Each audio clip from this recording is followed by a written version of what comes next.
One thing I always wondered, bro, what happened to Pierre? Obviously, Pierre makes music now. I listen to his songs. I ain't listened to his last album. I can't remember. I think he just came out with one or something like that, or a new song. But I always wondered, this nigga Pierre was behind creating some of the best beats of the 2010s. Not even playing. Some of the niggas' biggest hits, that whole SoundCloud era, all these niggas coming out with 1-2 songs, nigga, guarantee you it was made by Pierre. But one thing I've noticed is Pierre don't be getting the love like that no more. Or like, I haven't heard of him getting his love, his flowers, or nothing. Apparently he blackballed himself. Cause I wonder, like, anybody who's been listening to Cardi at least since Magnolia, which is when I've been listening, knows like you hear a difference in his music. And like, everybody loves that Cardi ethereal, like, fucking that bit like a virus, energy, I mean like tattoo, fucking that hook as I had to, ooh. We don't hear that shit no more, you know what I'm saying? Anyways, go ahead, give the original creator his like. Go ahead, like my shit, go ahead, subscribe. I know y'all fuck with it on it, you know what I'm saying? Y'all like seeing the gameplays, the charisma, all that, upgrading my badges, bro. You know what I'm saying? Y'all fuck with the hair. Nope. You know you fuck with the hair, bro. Like, hey, shit ain't gotta be, come on, man, what the fuck? Anyways, let's get into it. That's enough talking, bro. Ever since Playboi Carti's breakout hits, Magnolia and Woke Up Like This, Pierre Bourne has been one of the most coveted producers in rap, producing multiple Billboard hits and for the largest artists like Drake, Kanye, and Travis Scott. But what a lot of casual fans don't know is he's a vocal artist as well, with 3 million monthly listeners of his own. However, he still hasn't managed to blow up and hit the mainstream. Y'all remember Drunk and Nasty? I think that's his best song. For me personally, or For You, no PlayStation, girl, you know I'm for you. But no, on a real note though, like, Drunk and Nasty, bro, that shit, the production on that, stupid good. He also made Gumbo by 6ix9ine, or yeah, 469. Shit was fire too. This nigga, super talented, bro. Slept on. He's honestly top 5 producers of all time. You know what I'm saying? Kanye's, obviously, I'll probably put Kanye at number 1. But after that, I got probably Pierre at number 2. Well, what if I told you it's partly because of how many people he's had beef with the likes of Juice WRLD, Lil Yachty, 6ix9ine, and more. I'm Rashad Fashir, and this is the story of— That nigga beef with Juice WRLD? When the fuck that happened? Pierre, you beef with Juice WRLD, nigga? how Pierre Bourne blackballed himself. In 2017, Pierre Bourne had a huge year. He produced Trippie Redd and 6ix9ine's breakout song, Polls 1469, that got them the first bit of attention, and then— Is it crazy I know how about to rap that song? 1400, bitch, you know, I thought on the post. I can't hit them high notes like Trippie, but I remember that song, bro. That's how you know Pierre's goated. With a good beat, bro, a good beat will take you a long way. Not saying that Trippie Redd and, 6ix9ine's ass, but I'm not saying that Trippie Redd's ass, you know what I'm saying? But a good beat will take you a long way. As we all know, he produced Magnolia and Woke Up Like This, Playboi Carti's breakout hits, putting him on the map. So 2017 was no short of amazing for Pierre. He'd have massive success as a producer, and many were saying he had the potential to become the next Metro Boomin. However, it wouldn't take long for him to get into his first beef, which started with him standing up for himself as a producer. And it was with the infamous 6ix9ine. In October of 2017, 6ix9ine dropped Gummo on Worldstar's YouTube channel, and the video quickly began raking in millions of views, as viewers started wondering who this crazy rapper posted with 100 bloods and the number 69 tatted all over him was. And the song? Well, it was produced by Pierre, except the beat was never cleared by Pierre, and according to him, the beat was stolen. The beat originally came from a beat pack Pierre had sent to Trippie Redd. Trippie decided to use 2 of them, and without letting Pierre know, passed the 3rd one to 6ix9ine. At the time, 6ix9ine and Trippie Redd were formerly on the same label and were very close, except they eventually fell out and everybody took Trippie's side, including Pierre. And one day, to his surprise, Gummo, 6ix9ine's breakout hit, was put out for free on YouTube and SoundCloud. After seeing how successful the song was, 6ix9ine's label immediately began trying to clear the beat. The executives were telling him, because they were like, it's gonna be a big record, it's gonna be life-changing for you, like, it's more situations out of this. Pierre said he didn't care how much they were gonna pay him, he was not clearing the song for release, and explained he wanted no part in it. I never wanted to have anything to do with that song just because of how they went about releasing it. It was very disrespectful. Very like, you, basically. explaining he didn't have any part in the recording process. I wasn't involved in none of that. I don't even know where they recorded it. Right. I don't like stuff like that. The label was shocked, but a miscommunication due to him being out of the country led to the song being okayed by accident. So many no's to where it was a miscommunication that a no turned into a yes. He was in Australia, I was in Australia, bro. I never said yes. but somehow they miscommunicated or faked that they thought he said okay and put it out on all platforms without Pierre's permission. So one day, randomly, he saw it released on his phone. But this was on my I got phone. a question for y'all, bro. What y'all gonna do if y'all make this fire ass beat? Do, do, do, do, do, do, do, do. Send it to another nigga who you think's on the spaz on it, right? That's like you sending a beat to Cardi or something.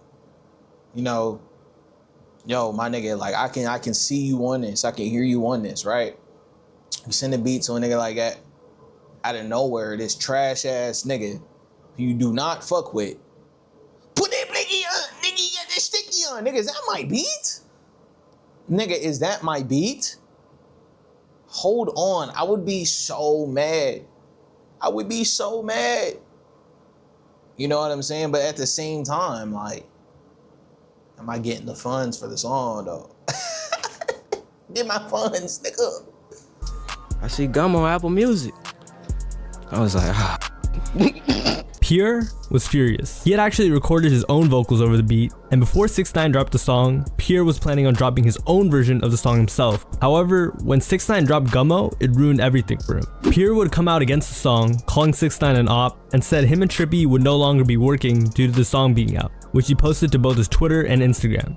Eventually, all this beef led to legal action, where in 2018, Pierre filed a lawsuit and was given 75% of the song after it was settled outside of court, plus a fat check. So in January of 2018, Pierre tweeted, "I got 75% of Gummo." 6ix9ine clapped back, threatening Pierre, but that was that. In the end, Pierre took a huge financial W, but it wasn't great for his career as a solo artist. And this was the first sign of Pierre's ego, except back then you could argue he was just standing up for himself and not see it as being stubborn and unrealistic. The next beef Pierre would get into was with Tory Lanez, and it was due to Tory wanting to remix Playboi Carti's Magnolia, which Pierre had produced, of course. Someone sent Pierre a text asking if Tory Lanez could use the Magnolia instrumental for a remix, and asked Pierre to send it to Tory. Pierre said, hell no. Carti even came out and said himself, "We don't do that remix stuff. Don't remix my music. Stop asking my guy Pierre for beats." Carti's reaction was in response to Tory Lanez getting someone else to reproduce the beat for him to rap over. And I'm not gonna lie, after hearing the remix, Pierre made the right choice. And the worst part about it is how bad the— This nigga just said that shit was ass without saying it was ass, bruh.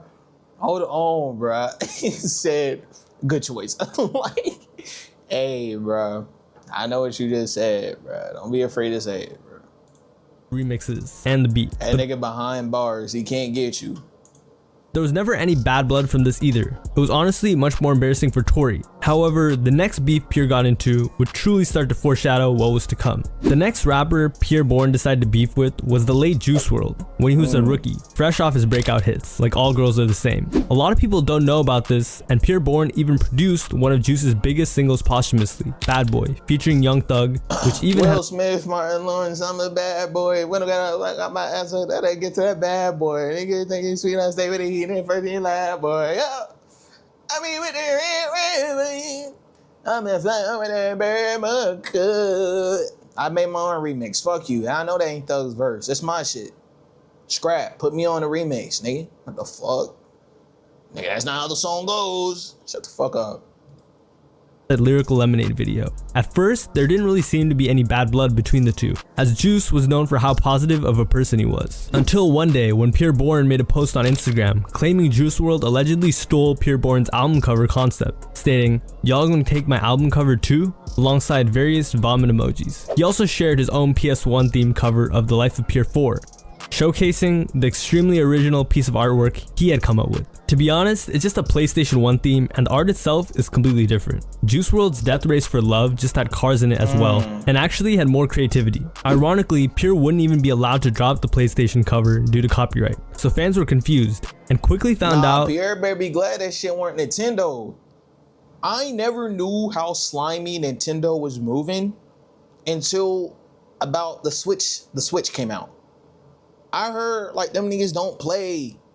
They don't play. Anybody who makes a remix to their beats, anybody who uses an inspiration, anybody who uses one of their characters, boom, boom, boom, boom. I heard of them getting niggas out of here quick. I heard of videos on the internet, like on YouTube, about the Switch 2 got deleted about 10 minutes after it was posted. PlayStation don't play. They don't play. But Nintendo and Fortnite is two, maybe PlayStation is 2-3 people I would not play with. Cause I'm telling you, remember there was a beat in 2020. There was a song in 2020 that was really popular. I can't think of how it goes right now. But Sony Entertainment sued him for, I think it was all the royalties, the profits of the song. And now he's in generational debt. He'll never get out of that. I'm trying to think of the song. I low-key want to go find it, but I'm not trying to take too much time on this recording, bro. You know what I'm saying? Pierre had ulterior motives. It turned out Pierre was jealous of Juice WRLD. Pierre Bourne and Juice were both signed to the same label, Interscope, and at the time, Pierre was calling out a certain executive for pushing his album back, Aaron Sherrod, aka Digital Dash, who was working very closely with Juice WRLD. Furthermore, Juice WRLD previewed a song with the same beat Pierre had previewed months before. Back then, Pierre was really mad at Interscope, who had shelved him, meaning they weren't allowing him to drop music since the label thought he wouldn't sell well. And giving a young up-and-comer kid to Pierre, Juice WRLD, free reigns to drop whenever really pissed Pierre off. When Pierre Bourne was finally able to drop The Life of Pierre 4 in 2020, it sold 8,000 units. Juice WRLD sold 165,000. 20 times the amount the year prior on the album where he quote-unquote stole the cover art. So yeah, the label did make the right decision, and it was just embarrassing for Pierre. The next rapper Pierre had problems with was Lil Yachty. At one point, these two were really close, and if you look them up on YouTube, they have tons of songs together. However, around 2021, things got tense between the two. It began when the rollout for Pierre's The Life of Pierre 4 began and Lil Yachty's Lil Boat 3 dropped. In an interview, Yachty was asked if there was going to be any more music between Yachty and Pierre. Pierre Bourne is weird, bro. I don't want to talk about Pierre. For real. Yeah. Yeah, man. Me and Pierre used to be real tight. I don't know what's up, man. I don't know, bro. I don't even want to talk about it because, bro, I don't really know what state of our relationship is. So Yachty tried to stay respectful, but he still called Pierre out. This was really weird, and to fans, all of a sudden, the relationship had done a 180. At one point, they even had a collab tape in the works in the beginning of 2020. Ready for some Bo and Pierre? Yeah! Hold on. A whole tape? I said a whole tape. I think they're ready. All right, we're gonna give you that to y'all too. But after that, they went radio silent about it and never came out. And when Yachty dropped Lil Boat 3, Pierre only made it onto one track. And the reason fans speculated why Pierre didn't want to do the tape was, why the f am I doing a tape with Lil Yachty? Like, what would he actually get out of that? Yachty is the coldest he's ever been in his career right now. So what benefit would Pierre get from doing a tape with Yachty? Which is true. Yachty hadn't had a hit or have an album sell well during that time period. Eventually they reconciled, but Pierre and Yachty have never worked since. And Yachty, well, his dry spell ended and he's only gotten bigger. I remember that. Yeah. I took the wall. I can't believe this even got as high as it did. Poland, I fucking hated Poland. But I know Strike and then Solo Steppin', I don't wanna be where you are. Drive Me Crazy was a good song. I just can't walk away, you drive me crazy. It was going on. Hold on, bro. I really be tapped in though. I just didn't like the second. If there was no second part to Drive Me Crazy, it probably would have been one of Yachty's best songs ever. You know what I'm saying? If Yachty just stuck with the original first part flow whole way through, guaranteed like probably top 5 hits, maybe landed at number 2. Cause it get cool like Minnesota. Or one ice cold too. I can't have no, Yachty's really like, Yachty, niggas be playing with Yachty, bro. Yachty has hits, bro. When he gets in his bag, he has like that playful music. I really don't like his serious shit. And then you have, what was it? It was that song with Cardi and Future. It was like, Take a bitch to South for friends, push up at the Waffle House, niggas still in swag. Oh man, that shit was cold. So Pierre ended up burning a really big I think it was bridge, like Flex Up or some shit like that. which is a shame because their sounds fit really well together. But Pierre's beef wasn't just limited to mainstream artists either. It was all inclusive. He didn't discriminate, and he would beef with a lot of underground rappers as well, some that would later surpass him. The first was Lancey Foe when he was a small rapper. Niggas know about Lancey, bro. I love Lancey Fox. I didn't know it was Fox. I thought it was Lancey Fox. I love Lancey, bro. I remember the first song I heard about this nigga was, listen, but before I even say the name of the song, a lot of niggas don't know Lancey remixed or like took a beat of a popular Cardi beat, and it's like maybe his #1 song, India. Have y'all ever heard India by Lancey Foe? If y'all go listen to India by Lancey, just listen to the beat real quick. I want y'all to like listen. Just even look up the instrumental. Don't even listen to the song. Just look up the instrumental and be like, damn, I have heard this somewhere before. It's a remix to Foreign by Playboi Carti. Ooh, how about that motherfucking Foreign? And that motherfucker be wrong. Big and big and sure. Settle the city on torn. The Cartier away for the more. I let my diamond glowing. Fucking your bitch. All right. That's why I was like, when I first heard the song by Lancey, when I first heard India, I was like, damn. I was like, this beat is fire as fuck, but I've heard it somewhere before. Is she know me? Is she know me? We be giving it low key. We be giving it low key. My little baby, a OG. She doing it for me. Yo, y'all don't know shit. No, what the fuck, bro? These niggas are actually fire, bro. Like, listening to this video just like reminded me why I listen to these niggas. And it was due to a song Lancey had sampled, Foreign by Playboi Carti, in his largest song at the time. What the fuck, nigga? You know, like, I promise I did not watch this video. I promise I did not watch this video before, bro. I just know that. I just know it. I swear to, like, right hand to God. Like, right hand to God. Cross my heart, hope to die. I did not watch this video before. I'm India. And no one even knew Pierre had a problem with it until at one of Pierre's shows, he randomly got on the stage and screamed, We talk this off. You ain't cut it off. Y'all playing that's stealing my beats. Stop doing that. Not on that. I don't give a fuck who it was. Not on that. They stealing T-Lock 5 songs. Dropping the shit. Playing the shit before I come on stage. Crazy. At the time, Lancey was a small niche artist who probably wanted to work with Pierre. Honestly, it was completely unnecessary. As a producer, if anyone, Pierre should understand how sampling works. Yeah. And since the beat was put on all streaming platforms, it meant it was clear. Bruh. So the issue was just Pierre's ego. Most people. While we're on the beat of sampling real quick, let me go on my Instagram. Let me go on my Instagram real quick. You know what I'm saying? Because there is something that Pierre also sampled that I remember I saved it. I found the sample by Pierre. It was a sample for Fell in Love with Cardi and Bryson Tiller. I'm gonna try to play this shit. I don't know if y'all be able to hear it because I got noise cancellation on my mic and my fan's going stupid. That's why I have noise cancellation on, but hold on. Yo, listen real quick.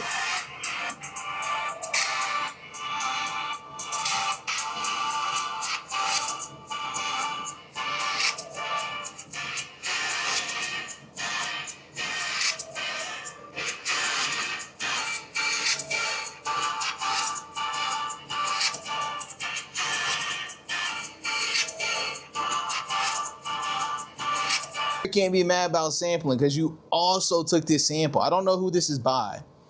Wait, Netspin has a song called Fell in Love, bro. Hold on. Is it like a sample or what? No. Wait.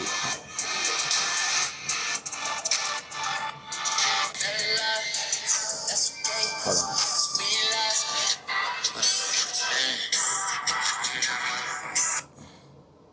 Taking that. Damn, bro.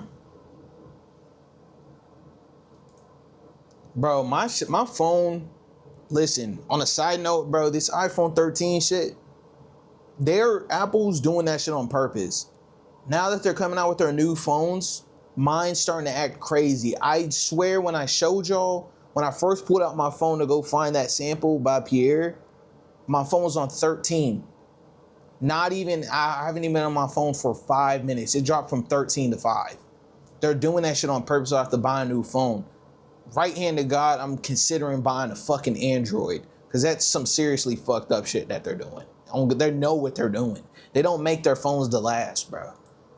People didn't even know Lancey sampled the song, and the song was so much smaller compared to Cardi's song. So once again, Pierre's ego got the best of him. Lancey and Cardi would eventually become quite close, furthering the rift between Cardi and Pierre. And in today's scene, Lancey is a much bigger and more relevant artist than Pierre. Pierre wasn't just beefing with other artists, he'd have beef with his own artists that he'd signed to his own label. Damn. Pierre's own artists, Chavo and Shark, began dissing Pierre in 2022 and 2023, claiming they weren't getting any help from him, and Chavo called out Pierre for refusing to take him on tour, his own artist, despite landing his own large song himself, Michigan. He also said he was looking for producers, implying he'd no longer work with Pierre. Since Pierre is so acclaimed as a producer in rap, he has some really big connections, one of them being the man himself, Drake. Except their collaborative relationship stretches further than just songs being produced. Drake and Pierre have 2 songs together, where Drake sent him features. The craziest part is, fans like myself didn't even know until Drake commented, "My biggest regret was not finishing the last 2 bars on Drunk and Nasty." Basically, Drake is on Pierre's popular song Drunk and Nasty, but because the last 2 bars weren't complete, Pierre said no thanks to the Drake feature and decided to drop the song with him only. I don't think I can imagine Drake on Drunk and Nasty. If y'all haven't heard Drunk and Nasty, go listen to it, bro. You know what I'm saying? Oh, I just realized I'm probably gonna put a cut in the video where I showed the sample by Pierre, because it's an actual fucking song and this video is gonna get copyrighted. You know what I'm saying? But anyways, I can't imagine Drake on this right here. She wanna get drunk, and I even remember this guy's, whoever the fuck Shark is, I even remember his fucking verse. But I cannot even think of hearing Drake on this. What would Drake even say? Oh yeah, I don't know. Turn of events, the song went viral on TikTok and became his most popular song ever. Some fans even asked Pierre to put Drake on the remix, as Drake has skyrocketed a number of artists' careers over the years, saying it could have been Pierre's breakout moment. Furthermore, Drake has a verse on Pierre's other huge song, Poof, which is actually really good. Go check it out. So instead of trying to put them out, he just moved on. We had him on Poof. We had that man on Drunk and Nasty. You'll never hear it. But shout out to OVO, man. Drake just dropped. And he was laughing like he didn't fumble 2 huge hits. And by this point, fans began to realize Pierre was just wired different, because he had so many genuine connections that he just let evaporate. The next person Pierre would have beef with was Trippie Redd. And this one was kind of sad because Pierre and Trippie go way back. In fact, Trippie was the one who originally gave Pierre his first entry into the music industry as a producer, back when Pierre was broke, engineering sessions in Atlanta. Pierre Bourne. It's one of my favorite producers. When I had started music and I had moved out here to Atlanta, and my engineer was Pierre. However, in 2021, Pierre decided to charge Trippie Redd $80,000 for a beat that wasn't even Trippie Redd's song. It was a song he was featured on. Trippie thought they were friends and was hurt, and made a response saying Pierre forgot where he came from. Always forget where they came from. I remember when just engineering in the studio, living out the studio. And that ultimately, Trippie was the one who gave Pierre his shot to be in the industry. Hoping gave him a shot. It's crazy because I so happened to be the that gave the shot. Niggas get grills, never close that damn mouth. I gave that nigga a shot. You know, niggas, I did that shit. Acting like Duke Dennis shit. You know what I'm saying? Could be the most nonchalant, monotone nigga on earth. Never crack a smile a day in your fucking life. Soon as them grills in your mouth. You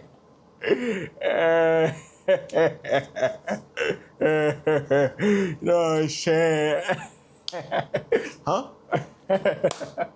Start laughing at shit they didn't even find funny. No one finds funny.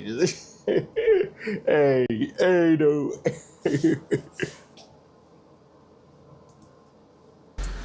Forget where they come from. Want to charge their homies $80,000 for beats now. Like, y'all is corny. At first, Pierre said cap, claiming Trippie was lying. And it was actually a good week for Pierre. His album sales went up by 800%. Trippie, still mad, took to Instagram. I made somebody's sales go up 800% just from speaking, without even saying their name. You know, that's a blessing to even know I got power like that. I'm proud of him. Pierre Bourne took to Instagram to respond and tweeted, "Ain't nobody make my sales go up 799% but God." When Pierre posted his response, Trippie left a genuinely sad comment saying, "Wish it was #1. Honestly, you know what's up. I remember us in the studio coming up with the whole video game sound you got from my childhood playlist. You can look it up. It's on the 1400 800 YouTube," he said. "Bro, this is nothing new. I've always helped you. Remember that you just let me down as a brother." Pierre even decided to take the beef further and diss Trippie in his song Practice. I feel like that's fucked up, bro. Like that response from Trippie Redd, like if that was me who just slimed out my nigga, you know what I'm saying? And I get that comment like, "Damn, you just let me down as a brother, bro. Like I ain't even mad at you." I'd be like, "Damn, bro. Like I really just did some fucked up shit." You know what I'm saying? You know, but like I don't know. I ain't know Pierre got down. I thought Pierre was a cool ass nigga. Where he says, "Lying about 80 racks, you going broke." They eventually made up and came back on good terms, but the relationship was severely damaged and they haven't worked since. The second to last rapper Pierre Bourne had beef with was Ken Carson, another Kenyatta Carson. Damn, Pierre, you can't be arguing with one of my favorite rappers right now, bro. Pierre, bro. I love if y'all don't know anything about me, I love Opium. I'd say my favorite out the group is Destroy Lonely. Bro, that If Looks Could Kill era with like, remember when y'all remember when what was it? Hogwarts, like the Wizard game came out? When Hogwarts came out, like everybody was posting "If Looks Could Kill, baby, I'm a fashion demon." Nigga, I was slithering. I'm gonna go ahead and tell you right now, Avada Kedavra, nigga, I was sliming anybody off I needed to. We might have to do a gameplay on the channel. Hold on. We might have to do a gameplay on the channel, bro. But that whole era, I would say the If Looks Could Kill era and the end of No Stylist, that's probably my favorite era. And like, from any artist. And then you got Playboy Cardi Blonde era, probably at #1. And then Tyler the Creator's Igor at #2. And then Frank Ocean's Blonde, that's probably gonna be #3. Or Channel Orange. I don't know. Probably Blonde. But damn, let's see why he's arguing with Ken Carson, bro. Then we out of here. Underground rapper, or at least one at the time. And like many of the people Pierre had problems with, it came to light randomly. At this point, Pierre was huge, and for the newer generation, one of the OGs. So in 2021, fans were shocked when Ken Carson was asked if he wanted to be on a Pierre beat on Twitter, and he replied nope. It turns out Pierre had egoed him. Ken said, Pierre had told Ken Carson he wasn't on the same level as him, and ever since that day, he's been going up, saying, "No beef, What the hell I just is wouldn't that? Damn, that was a big ass bug on that wall, bro. be comfortable working with someone who said that about me." A very fair and incredibly mature response on Ken Carson's end, and very disappointing from Pierre. What'd he say? Saying, told Ken Carson he wasn't on the same level as him, and ever since that day, he's been going up, saying, "No beef, I just wouldn't be comfortable working with someone who said that about me." Damn, I'm glad Ken used that as motivation, bro. Cause now Ken's one of the biggest niggas. I just saw his set at whatever that was, like the beach or whatever. That nigga Ken's going up, bro. I say he's even bigger than Pierre. He's bigger than Pierre right now. So I mean, I'm glad. I love when niggas take negative shit and turn it into motivation. Me. A very fair and incredibly mature response on Ken Carson's end, and very disappointing from Pierre. Once again, another artist that got dissed by Pierre Bourne and then went on to surpass them. In this case, Ken got much bigger than Pierre Bourne, and it's a shame because Ken Carson's early production took a lot of inspiration from Pierre on songs like Yale, and they could have made some great music together, but Pierre's ego had to get in the way of it. The final rapper Pierre had beef with was the man who arguably made Pierre the mainstream producer he became, Playboy Carti. Playboy Carti and Pierre are one of modern rap's most accomplished and notable producer-rapper duos. They blew up together, worked extensively once they were both up, but all of a sudden when Whole Lotta Red dropped, Carti's most recent album, Pierre had only produced 2 songs, and they were old. Prior to Whole Lotta Red, Pierre had produced both of Playboy Carti's breakout hits, Magnolia and Woke Up Like This. How old is this video? Because I just realized something. This is from a year ago. Okay, so Pierre and Ken are no longer beefing because I think Pierre produced Ken Carson's final track on More Chaos. What was it? It's Goon or Goblin or something like that. But either one, Pierre produced that shit.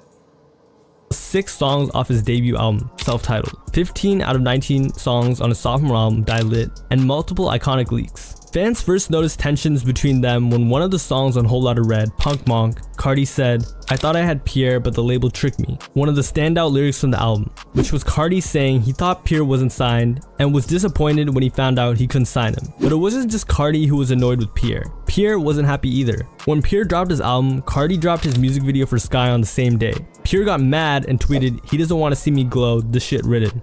Cardi and Pierre have a lot of overlapping fans, so Pierre thinking Cardi posted the music video to overshadow him might be justified, but it was still a stretch. Furthermore, like I said earlier, Pierre and Ken Carson, Cardi's artist, aren't on good terms, making things even more tense between the two. And by the time 2022 rolled around, they weren't seen with each other, and it became pretty clear they weren't on great terms. In 2022, during a disagreement Cardi had with A$AP Rocky, Pierre Bourne tweeted out, "Don't bite the hand that feeds you," referring to one of Cardi's close friends. That same close friend, Opium Baby, took to Twitter and said, "Screw Pierre, I had to beg Cardi to let you in the studio," explaining Cardi didn't even want to work with Pierre anymore. Cardi and Pierre falling out or just not seeing eye to eye was a full circle moment, bringing us to today, where Pierre Bourne doesn't really have any relationships left and isn't hot neither as a producer nor as an artist. So I don't think anybody at this point can say Pierre Bourne doesn't deserve to be where he's at today. It was over the Yeah.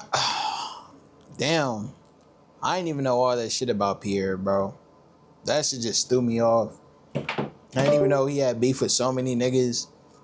Honestly, I don't know. Maybe Pierre Bourne can shake back, reconcile his differences with a lot of people, and get his shit going again. But as all that, I don't know. Pierre, that's kind of like some snake shit. But I ain't finna say too much. You know what I'm saying? I like Pierre's music. I like his beats and shit. Hopefully he can just come back, man. But hey, that's me. Leave a like, subscribe, check out the playlist section. I love y'all. Peace.